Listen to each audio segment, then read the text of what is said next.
FIPADOK festivalak aurrera darrai atzo Altsasu dokumentala eskaini zuten, bilan daude euskaraz aurtengo egitaragoan eta zuzendariekin izan gara. Arratsaldeon eta Iankastek Frantziako lehen ministroak murrizketak indargabetzeko gobernuak hartu dituen erabakiak jakinarazi ditu. Besteak beste, otsailaren 2an musuko aire librean eramateko derrigortasunak kenduko dute, kirol eta kultura aretoetako jende kopuru mugekin batera. Jarraian azalduko dizuegu.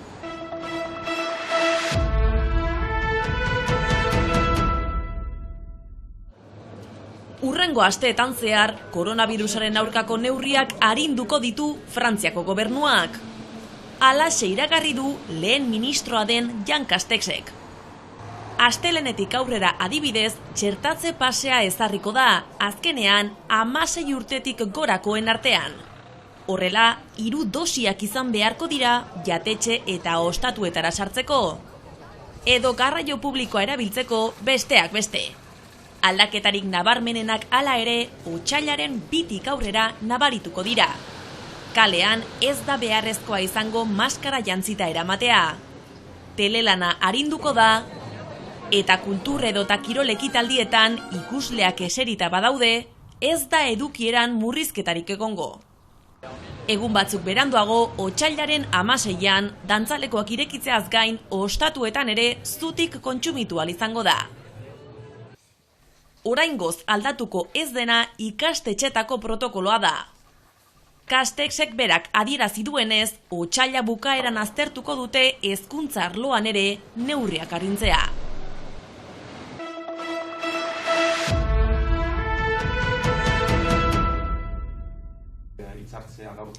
Hendaiako Sokoa enpresa zigortu du Paueko deia auzitegiak eta duela 4 urte Sebastian Iriartek hartu zuen tribunalen bidean izan duen azken epaia langilearen aldeko hau ere. Kalte ordain gehiago ere ematera behartua izan da enpresa. Orain dela 4 urte, Baionako Prudenmetako kontseiluak ere epai bera eman zuen, erranez arau kontra edo egiazko oinarririk gabeko kanporaketa bat izan zela gure lankide oiarena, Sebastian Iriartena. Eta positiboki baloratzen dugu Paueko deia auzitegiaren epaia ere, izan ere, gure lehen helburua hori zen, esatea ez zela produzioagatikan kanporatua izan, beste motibo batzuk zirela hor tartean. Produktibitate falta argudiatuta kaleratu zuten, baina 2017an soldatak emendatzeko egin zituzten grebekin, Sebastianek izan zuen parte hartze aktiboagatik izan zela dio Lab sindikatuak. Sokoa enpresan lehendabizikoz horrelako kaleratze bat egon izana salatu izan dute eta gerora ere hainbat alditan eraman dute enpresa auzitegitara sindikatuek. Epai honek aurrekari bat ezarriko duela espero dute.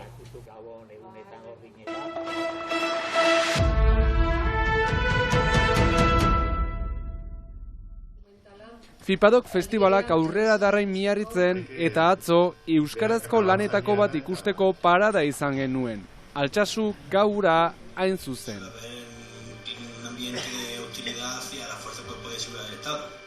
Amets Arzayus eta Mark Parramon kataluniarrak 2017tik Altsasuko gazte auziperatuen jarraipena egin dute.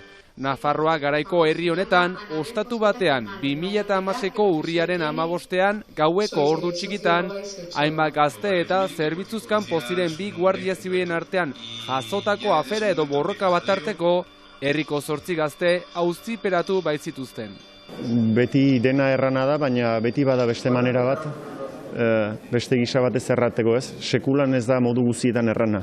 Eta orduan beti beste modu hori bilatzen duzu, zure burutik, zure filtrotik, zure begitik nola kontatzen ezagen istorio bat. Eta izan da bat ez ere jarraipen bilketa segimentu lan luze bat. Gu hasi ginenean ez genekien noiz arte luzatuko zen. Bazirudien alde batzuatik zoritxarrez bizitza osoa luzatu ziteken kasu bat ere bazela. Hasi ginen eta segimentu egiten eta biltzen eta nolazpait momentu batean pixka zikloa iste erabakitzen duzu, naiz ez den bukatu zaren eta kondenek oraindik hor segitzen dute. Baina, balio dezakeagian orain testigantza kontakizun obra txiki bat gehiago bezala, gerorako, bai guretzat, bai geroko belaunaldientzat Altsasuko kasua ze izan den, eta bat ez ere Altsasuko kasua ze izan den gure begietatik ikusita. Hemen azkenean bakoitzak bere lantxoa egiten du, eta argi utzi neut hau Mark eta Bion arteko lan badela.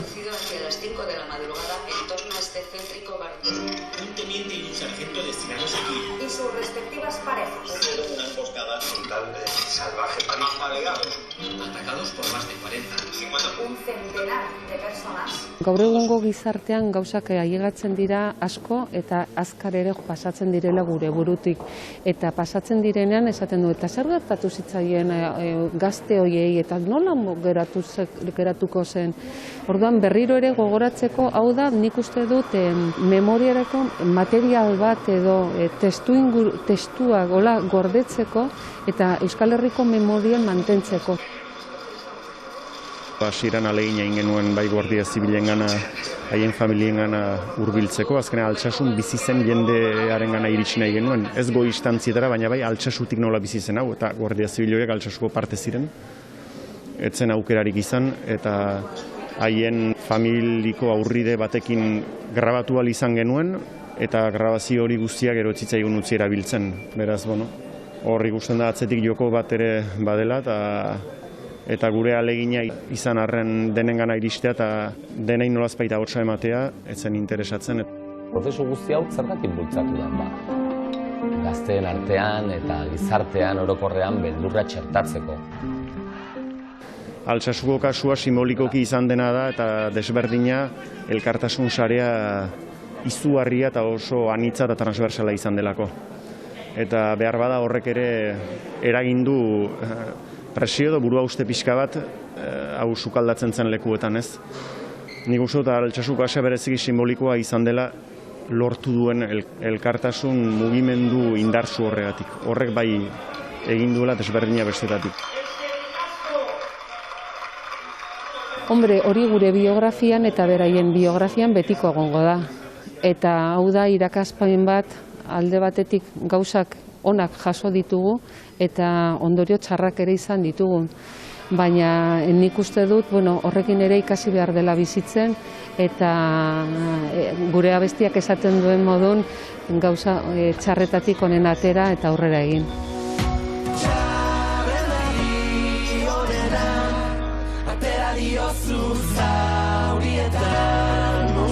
Gure buruan, gure gizartean geratzen dena da, gure Antxonekatxo esaten zuen justizia poetika horretan dago injustizia bat bete dela eta hori da argi daukaguna.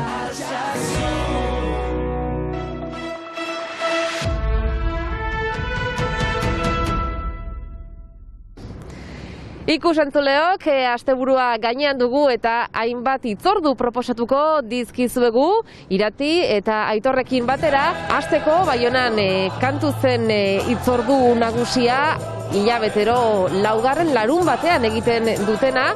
Badakizue haiendan beti notatua dugu hitzordu hau azkena urtezar egunean egin zuten oso jendetsua usaian bezala eta 2022. urtea ongi hasteko goizeko 11etan Euskal Museoaren aitzinean beraz baduzue zita Baionan kantuz azken 25 urteetan Baionako karrikak alaitzeko egiten duten zita garrantzitsu hau dagoeneko ohitura bilakatu dena. Eta beraz hori bihar goizean esan bezala eta bihar arratsaldean badugu beste hitzordu bat. Aitor, nora eramanen gaituzu? Nik musikaren eskutik ere iparraldeko itzuli egitea gonbidatzen zaituztet, izan ere bihar arratsaldeko 6etan Ezpeletan iparraldeko orkesta sinfonikoak munduari bira 80 egunetan ikuskizuna eskainiko duelako 10 eurotan eta igandean Siberoara, Urdinarbera eramango gaitu iparraldeko orkesta sinfoniko honek. Beraz, nolabait esan genezake ikuskizun hau eskainiko dutela, duela berriki Baionan egon ziren, eta Lapurdi, Siberoa eta munduari ez dakit, iparralderi bira behintzat emango diogu. Tarifak, aurretik 10 eurotan saltzen dira, tokian bertan 15 eurotan, eta 22 urte zazpikoak doainik izango dute. Mila esker Aitor, eta Siberuan jarraituko dugu kasu hontan maskaradekin Irati, baino kasu maskarada asteburu hontan igandarekin ez, larunbatarekin izanen direlako, ezta? Hala da, ohitua gaude normalean igandetan izatea, kasu honetan bihar izango da, aurreko asteburuan igandean izan zen, atarratzen hasi ziren, baina oraingoan pagolan izango da, ohikoa den moduan, 9 hasiko dira, barrikadekin, herriko hainbat puntuetatik mugituko dira, eta gero ikuskizun nagusia, arratsaldeko 2, 3 inguruan izango da, aurten gogoratu behar dugu. ikuskizuna, atarratze bertako eta alozeko 30 bat gaztek eraman dutela. Atarratzen egon ginen lehengo asteburuan, izugarrizko giroa, jende pilo bat, agitzkat jatorrak denak, beraz ziur ongi etorri bikaina egingo dietela ara hurbiltzen diren guztioi, bihar beraz pagolan maskara da. Mila eskerrigatik, beraz planak egin dizkizuegu asteburu untarako, gu igande goizean itzuliko gara berriro, astekariarekin, eta bien bitartean, aurtengo maskaradako irudiekin amaituko dugu saioa. Ongi pasa!